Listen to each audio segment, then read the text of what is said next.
Welcome to prolific classes. आज हम करें क्लास 9 एनसीईआरटी एक्सरसाइज 1.4 का last question, that is question number 5, जहां पर हमें इरैशनल नंबर के डिनोमिनेटर्स को रैशनलाइज करना सीखना है, which is a very very important topic from the exam point of view. तो पूरे 80 मार्क्स का टेस्ट हो चाहे 30 मार्क्स का टेस्ट हो, जहां पर भी आपका चैप्टर नंबर 1 नंबर सिस्टम आ रहा होगा, वहां पर इससे रिलेटेड, इस फैक्टर से, इस टॉपिक से रिलेटेड काफी क्वेश्चन आपको मिल जाएंगे अपने पेपर्स के अंदर। तो इसमें हमारा कॉन्सेप्ट क्लियर होना बहुत ज्यादा जरूरी है। होता बहुत आसान है, तो स्टार्ट करते हैं। Rationalise the denominator of the following. तो मुझे गिवन है 1/√7। मुझे पता है ये एक इरेशनल नंबर है, क्योंकि ऊपर न्यूमरेटर के अंदर रैशनल है, नीचे डिनोमिनेटर के अंदर इरेशनल है, और हमारा रेशियो जो होता है रैशनल टू इरेशनल हमेशा एक इरेशनल आएगा। तो मेरा क्वेश्चन है, मुझे डिनोमिनेटर को रैशनलाइज करना है, मतलब न्यूमरेटर के अंदर इरेशनल नंबर चलेगा, राइट। तो बहुत इजी स्टेप होते हैं, याद करने के लिए भी आसान होते हैं। जो भी नीचे इरेशनल नंबर होता है, हम उसी से ऊपर नीचे इसको मल्टीप्लाई कर देते हैं। तो आंसर बचेगा, न्यूमरेटर को न्यूमरेटर से मल्टीप्लाई करोगे तो √7 अपॉन में डिनोमिनेटर को डिनोमिनेटर से मल्टीप्लाई करोगे तो √7 इंटू √7, दैट इज 7 ओनली।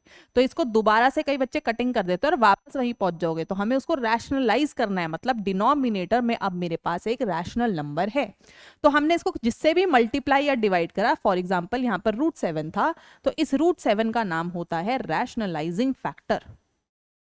तो जिससे भी आप उसको मल्टीप्लाई एंड डिवाइड करेंगे to make it a rational number, rational denominator, उसको हम लोग बोलते हैं रैशनलाइजिंग फैक्टर। देखते हैं नेक्स्ट पार्ट। तो नेक्स्ट के अंदर अगर हम देखें, दो रूट आ गए हैं नीचे, मतलब √7 और √6, तो हमें √7 से मल्टीप्लाई करना है या √6 से मल्टीप्लाई करना है, अब हमें ये देखना है। तो काफी आसान होते हैं ऐसे क्वेश्चन, जो कि आपको ज्यादा देखने मिलेंगे अपने पेपर में। तो हम क्या करते हैं, हम √7 और √6 दोनों से मल्टीप्लाई करते हैं। बस ध्यान क्या रखना है, नीचे साइन अगर माइनस था बीच में, तो यहां पर हम लोग ऊपर प्लस कर देंगे। Same to same number, exactly same number नीचे भी आ जाता है। तो कहने का मतलब इसका रैशनलाइजिंग फैक्टर क्या हो गया, √7 प्लस √6। हमने प्लस क्यों करा, क्योंकि नीचे माइनस था।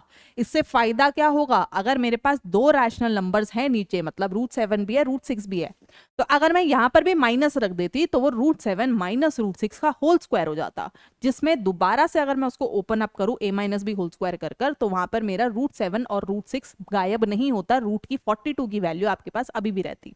क्या कहने की कोशिश कर रही हूं मैं, कि √7 माइनस √6 का जब होल स्क्वायर होता, अगर मैं इसको ऊपर नीचे √7 माइनस √6 से मल्टीप्लाई डिवाइड कर देती, तो वहां पर a का स्क्वायर मतलब 7 प्लस b का स्क्वायर मतलब 6 minus 2 into A B, A is √7 b is √6, मतलब अंदर बच गया 42, जो कि एक परफेक्ट स्क्वायर नहीं है। तो 7 प्लस 6 13 माइनस 2 √42। अभी भी डिनोमिनेटर में एक इरेशनल नंबर बचता, जो कि मेरा क्वेश्चन तो मुझसे मांग ही ना, मेरा क्वेश्चन कह रहा है भाई डिनोमिनेटर के अंदर रैशनल लेकर आना है।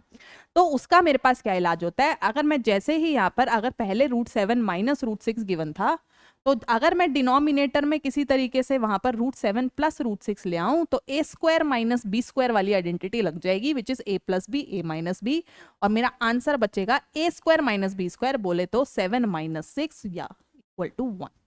तो इसको डिनोमिनेटर में लाने के लिए, ये तो पहले से था क्वेश्चन में, ये लेकर आए हम लोग डिनोमिनेटर में, पर मुझे पता है हम रैंडमली एक डिनोमिनेटर से उसको मल्टीप्लाई नहीं कर सकते, इसलिए मुझे सेम टू सेम न्यूमरेटर से भी उसको मल्टीप्लाई करना पड़ा, ताकि whole question would not be change. तो सिर्फ इस पार्ट के अंदर मैं अच्छे से एक्सप्लेन कर रही हूँ कि एग्जैक्टली हम लोग अलग साइन वाला वैल्यू क्यों उठाते हैं, क्यों हम लोग सेम वैल्यू नहीं लेकर चलते। तो सिंपल हो गया आप क्वेश्चन, ऊपर 1 से ही मल्टीप्लाई हो रहा है, तो न्यूमरेटर विल बी √7 प्लस √6, और नीचे हमने जस्ट अभी बनाया कि 7 माइनस 6 बन जाएगा, a square minus B square, और यहाँ पर पूरा आंसर बन गया √7 प्लस √6, क्योंकि डिनोमिनेटर में 1 लिखो या ना लिखो एक ही बात होती है। प्लीज इसको √13 मत कर देना, प्लस की वैल्यूज तब तक ही सॉल्व हो सकती है, प्लस या माइनस की, अगर रूट के अंदर वाली वैल्यूज भी सेम होती है। तो नेक्स्ट पार्ट देखते हैं। तो सेम सा ही आ गया, जहां पे दोनों नीचे रूट में है, √5 प्लस √2, दैट मीन्स अब की बार इसका रैशनलाइजिंग फैक्टर क्या हो जाएगा, √5 माइनस √2, क्योंकि नीचे प्लस था तो अब मैं माइनस कर रही हूं, तो उसको डिनोमिनेटर में भी चाहिए होगा।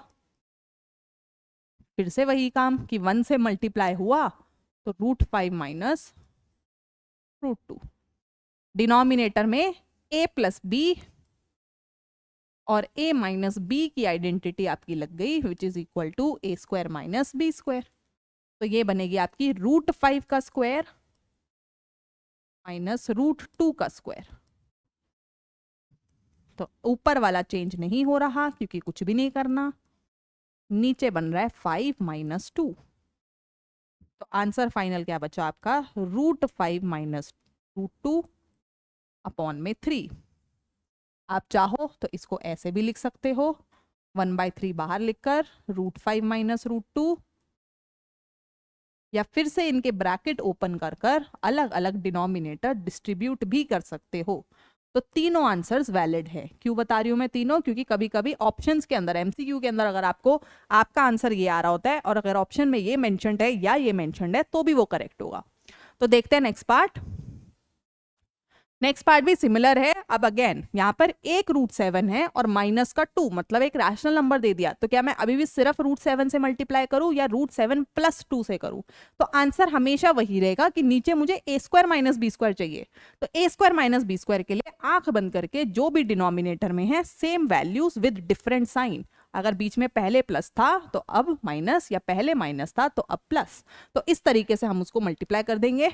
तो अगेन न्यूमरेटर 1 से मल्टीप्लाई होगा तो सेम चीज हमारे पास √7 प्लस √2 रहेगी, अपॉन नीचे बनेगा √7 का स्क्वायर माइनस 2 का स्क्वायर।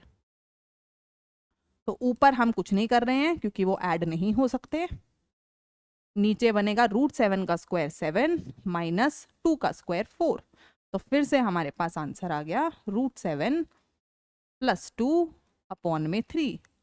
और मुझे पता है I can write it like 1/3 of √7 plus 2,